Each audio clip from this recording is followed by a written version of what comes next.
तो आज का हमारा न्यूज़पेपर का आर्टिकल है विथ 2 न्यू जजेस supreme court back to its full judicial strength. ठीक है।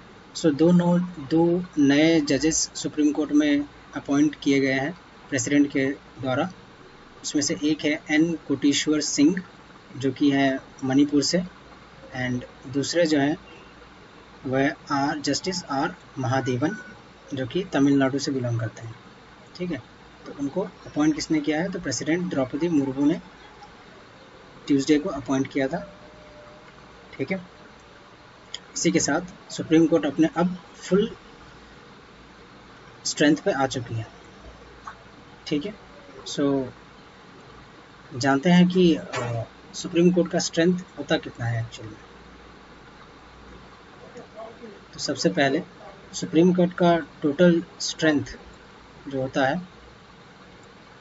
वो अभी प्रेजेंट में 34 है, 34 जजेस हैं, जिसमें से एक CJI होते हैं, मतलब chief justice of India, and 33 जो है अदर जजेस। ठीक है। सो अब ये स्ट्रेंथ कौन डिसाइड करता है? तो ये स्ट्रेंथ डिसाइड करता है पार्लियामेंट कि कितने जजेस होंगे सुप्रीम कोर्ट में। ठीक है। अब एक और चीज़, at the time of independence जो था, at the time of independence ये स्ट्रेंथ सिर्फ 8 जजेस का होता था, जिसमें से एक CJI एंड 7 जो है वो अदर जजेस, जो अब इंक्रीज होके 34 हो चुका है। ठीक है। सो अब देखते हैं कि कैसे सुप्रीम कोर्ट के जजेस अपॉइंट होते हैं। Okay, so let's see the appointment of supreme court जजेस। सबसे पहली चीज़, सुप्रीम कोर्ट के जज को कौन अपॉइंट करता है? तो प्रेसिडेंट ऑफ इंडिया। ठीक है। अब क्या क्वालिफिकेशन होनी चाहिए? मतलब एलिजिबिलिटी क्राइटेरिया, एलिजिबिलिटी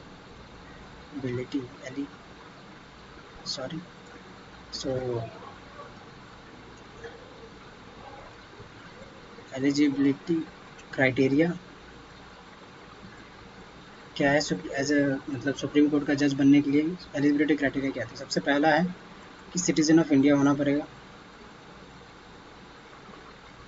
ठीक है। फिर नेक्स्ट है and 5 years as a high court जज रहना पड़ेगा। कोई एक हाई कोर्ट जज में, या फिर एक से ज़्यादा हाई कोर्ट जज में 5 साल एज अ हाई कोर्ट जज रहना पड़ेगा, या फिर और 10 years हाई कोर्ट का एडवोकेट रहना होगा। और तीसरा कंडीशन भी है कि या फिर जो सुप्रीम कोर्ट जज होगा जो एक एमिनेंट जूरिस्ट भी हो सकता है, eminent jurist in the eyes of president, मतलब प्रेसिडेंट के आइज में वो जुडिशियरी होना पड़ेगा। ठीक है। ये तीन कंडीशन नहीं, मतलब 2 ही कंडीशन है।